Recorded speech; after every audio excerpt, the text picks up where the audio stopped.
empecé cargando sacos en los camiones, que aquello era el bautismo de todos.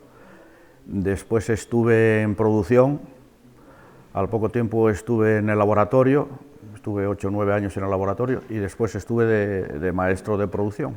¿Cuántos años tienes? 14. Dice, no. Digo, bueno, tengo 14. Dice, bueno, te voy a poner 14, me dijo el médico. Y estuve allí con él, pues no sé, unos meses. Y después ya me mandaron para con los albañiles. Después estuve con los fontaneros. Antiguamente había periodos de aprendizaje en los talleres estos, había primero aprendizaje, segundo, tercero y a cuarto antes de pasar a oficial.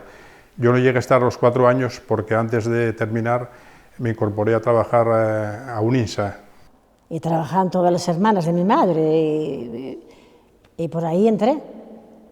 Porque como no estudiamos en ese tiempo, no estudiábamos nada, y yo era muy lista, tenía mucha memoria, pero no estudiamos nada, fuimos a la fábrica todas.